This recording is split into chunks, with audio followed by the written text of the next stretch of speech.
ஏசாயா தீர்க்கதரிசியின் புஸ்தகம் 44 அதிகாரம். இப்போதும் என் தாசனாகிய யாக்கோபே, நான் தெரிந்து கொண்ட இஸ்ரவேலே கேள். உன்னை உண்டாக்கினவரும் தாயின் கர்ப்பத்தில் உன்னை உருவாக்கினவரும் உனக்கு துணை செய்கிறவருமாகிய கர்த்தர் சொல்லுகிறதாவது, என் தாசனாகிய யாக்கோபே, நான் தெரிந்து கொண்ட எஷூரனே, பயப்படாதே. தாகமுள்ளவன் மேல் தண்ணீரையும் வறண்ட நிலத்தின் மேல் ஆறுகளையும் ஊற்றுவேன். உன் சந்ததியின் மேல் என் ஆவியையும் உன் சந்தானத்தின் மேல் என் ஆசீர்வாதத்தையும் ஊற்றுவேன். அதனால் அவர்கள் புல்லின் நடுவே நீர்க்கால்களின் ஓரத்தில் உள்ள அலரி செடிகளைப் போல வளருவார்கள். ஒருவன் நான் கர்த்தருடையவன் என்பான், ஒருவன் யாக்கோபின் பேரை தரித்துக் கொள்வான், ஒருவன் தான் கர்த்தருடையவன் என்று கையெழுத்து போட்டு இஸ்ரவேலின் நாமத்தை தரித்துக் கொள்வான். நான் முந்தினவரும் நான் பிந்தினவரும் தானே, என்னை தவிர தேவன் இல்லை என்று இஸ்ரவேலின் ராஜாவாகிய கர்த்தரும் சேனைகளின் கர்த்தராகிய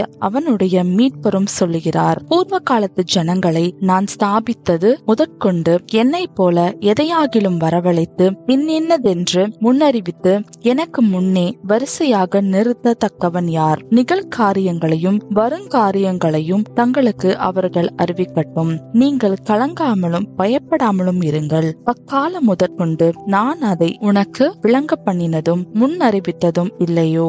இதற்கு நீங்களே என் சாட்சிகள். என்னை தவிர தேவனுண்டோ? வேறொரு கண்மலையும் இல்லையே. ஒருவனையும் அறியேன். விக்கிரகங்களை உருவாக்குகிற யாவரும் வீணர். அவர்களால் இச்சிக்கப்பட்டவைகள் ஒன்றுக்கும் உதவாது. அவைகள் ஒன்றும் காணாமலும் ஒன்றும் அறியாமலும் இருக்கிறதென்று தங்களுக்கு வெட்கம் உண்டாக அவைகளுக்கு தாங்களே சாட்சிகளாய் இருக்கிறார்கள்.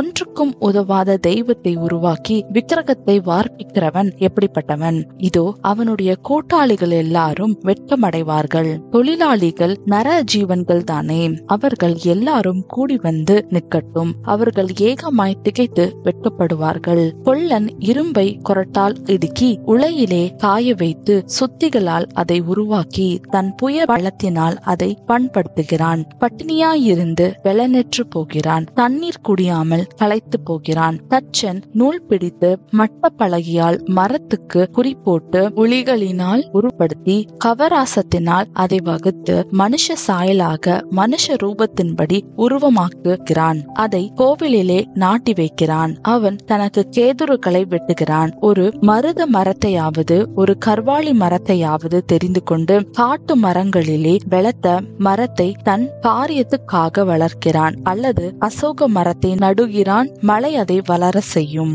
மனுஷனுக்கு அவைகள் அடுப்புக்காகும் போது அவன் அவைகளில் எடுத்து குளிர் காய்கிறான். நெருப்பை மூட்டி அப்பமும் சுடுகிறான். அதனால் ஒரு தெய்வத்தையும் உண்டு பண்ணி அதை பணிந்து கொள்ளுகிறான். ஒரு விக்கிரகத்தையும் அதனால் செய்து அதை வணங்குகிறான். அதில் ஒரு துண்டை அடுப்பில் எரிக்கிறான். ஒரு துண்டினால் இறைச்சியை சமைத்து புசித்து பொரியலை பொரித்து திருப்தியாகி குளிருங்காய்ந்து ஆ ஆ அனலானேன், நெருப்பை கண்டேன் என்று சொல்லி அதில் மீதியான துண்டை தனக்கு விக்கிரக தெய்வமாக செய்து அதற்கு முன் விழுந்து அதை வணங்கி, நீ என் தெய்வம், என்னை ரட்சிக்க வேண்டும் என்று அதை நோக்கி மன்றாடுகிறான். அறியாமலும் உணராமலும் இருக்கிறார்கள். காணாதபடிக்கு அவர்கள் கண்களும் உணராதபடிக்கு அவர்கள் இருதயமும் அடைக்கப்பட்டிருக்கிறது.